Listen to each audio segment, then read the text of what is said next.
episode of 1923 Main Street.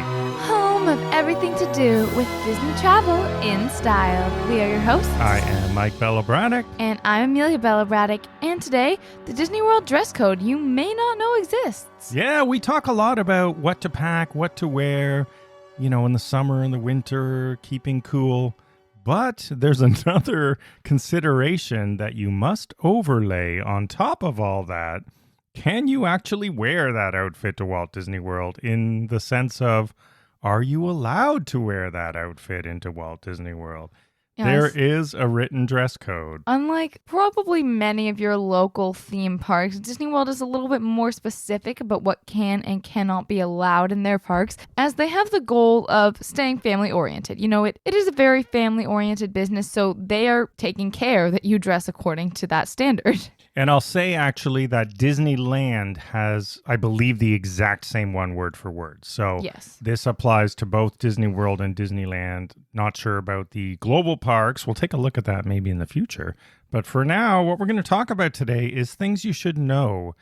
And first of all, as Amelia just said, let's start with the basic. What I would call part one of this is Disney. They try to make this common sense, right? So they say, look, we're a family park, so dress accordingly.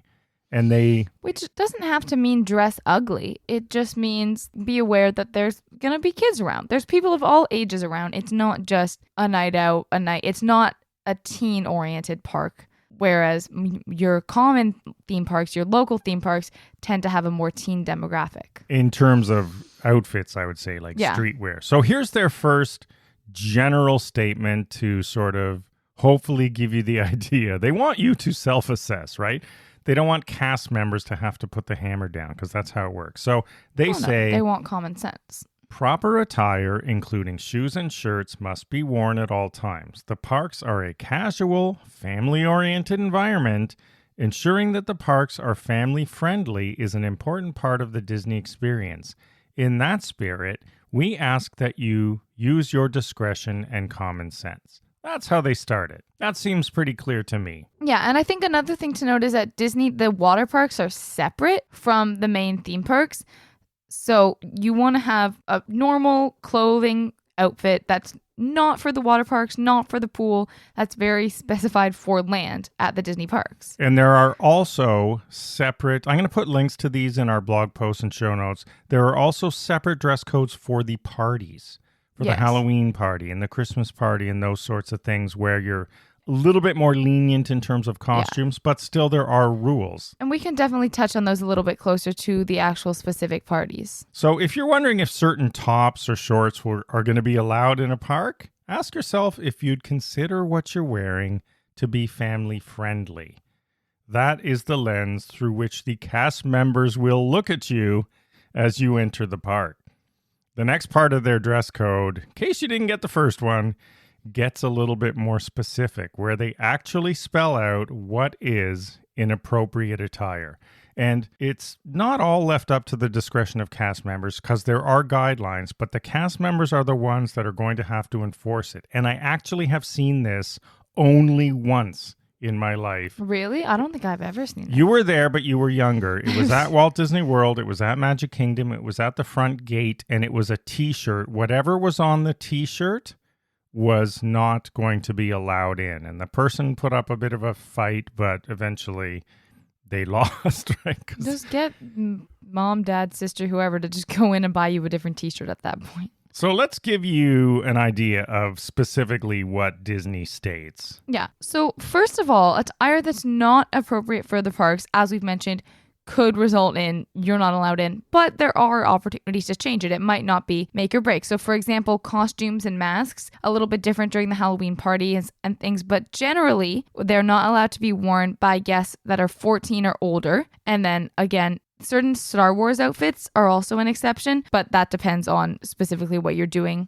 Just a general day, it's a no-go for the mask. Another thing, clothing with, they say, objectionable material, including obscene language or graphics. Again, this seems like really common sense to me. That would be the bullet point that I saw being pulled into play. It was a black t-shirt. I didn't really see what was on it, but, come on, people.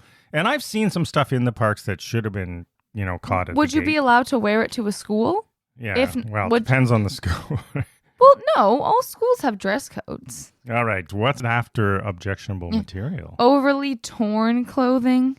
Yeah, they don't want you with your ripped I mean, I think to the look. point where it's like, what are you even wearing? This seems to be out of trend right now, but for when it was a trend, definitely be aware of that. And then they say clothing which by nature exposes excessive portions of the skin that may be viewed as inappropriate for a family environment. Yeah, that one makes sense. Yeah. You would think. But this, another thing for me, is you can't just roll from the water parks straight into the park. Like, you can't stroll around the Magic Kingdom in your bikini, but you can walk around Blizzard Beach. Yeah, exactly. I mean, so just kind of discretion, because I know some other theme parks have the water park section built right in, and that kind of overflows into the rest of the park. Yeah, non-Disney park. Yeah, not a thing at Disney, or at least Disney World and Disneyland. Not a thing here. Don't do it. And then also clothing that touches or drags on the ground.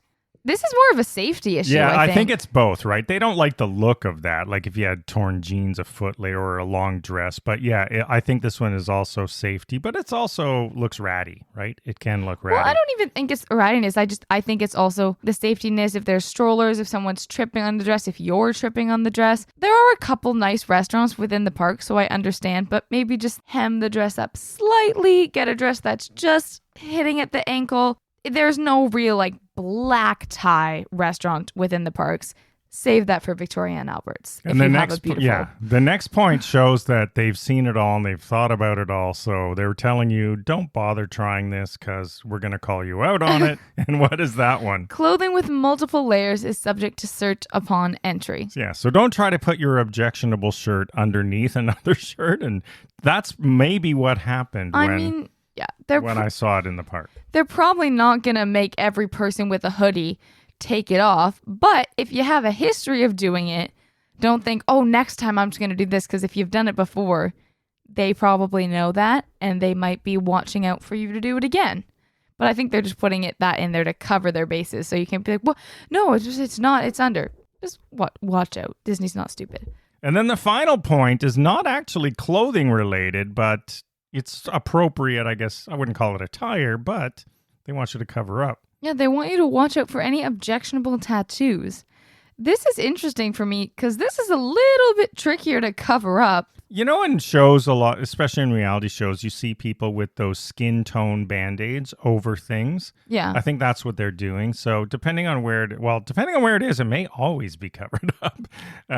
Or it's easy to put shirts, but you're going to have to wear long sleeves in the summer if you have something they deem objectionable at the gate. Yeah, there's definitely different types of foundation. I know people can cover it up pretty well with makeup, but that gets hot. I think a Band-Aid would be your best bet if you were trying just to have it not visible. But that one's a little bit more tricky than the other ones. Can't just think about that. Oh, well, I guess I'm not going to pack my tattoo today.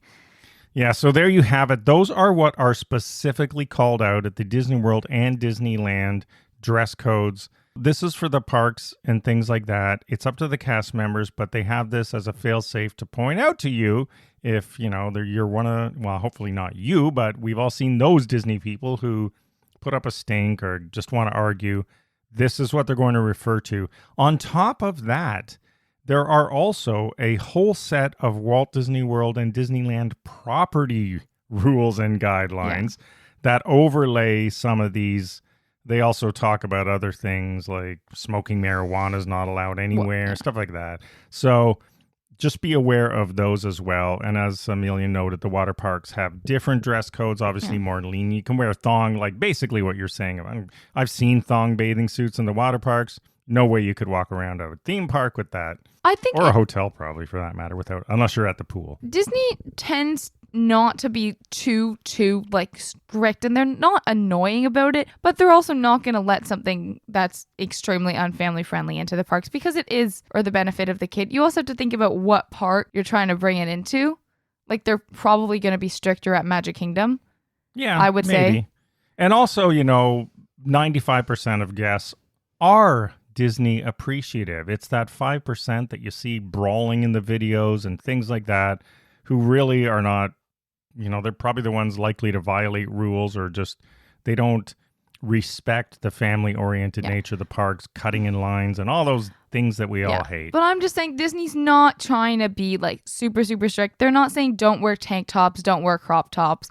Like everyone walks around in, those Lululemon A-lines. So they're not saying wear turtlenecks and like they understand. It is common sense, right? In your gut whether something's wrong. Exactly. The cast members are not sticking into everyone who shows an inch of skin. They're just trying to keep the parks family friendly to the point where you don't want to expose little kids to anything. And just for the record, mentioning cutting in lines and saving spots in lines, this has been the catalyst for many of those brawls we've all seen on social media. And personally, one I saw, not quite full brawl, but almost a brawl. It was in the Rock and Roller Coaster line where someone was saving spots and, someone waltzes up. That is specifically called out in the Walt Disney World Resort guidelines. You are not allowed to save spots. You are not allowed to cut lines.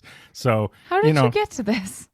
Well, I'm just saying that there are other rules, right? Beyond that. Of course, yes. Oh, because those are the ones that just tend to cause the most friction. People do get upset if they see objectionable clothing as well. Obviously, if you have a little kids, you don't want to see swear words on someone's shirt, right? I mean, that's not a Disney World thing. So that's where they're hoping everyone uses common sense. But hey, there's one in every crowd. And for those in every crowd, they have these rules. And cast members will say, hey, it's in writing. So yeah. But for the most part, they're not super duper strict. Just basically, please use your common sense. Most people do. I've never seen it be an issue that I remember. So use your common sense. Bear this in mind when you're packing. And just know that it does exist. When in doubt, don't. All right, everyone. Thanks for listening. As always, follow along on social media at 1923 Main Street. Visit us at 1923mainstreet.com. We will see you again next week and have a magical day. Bye-bye.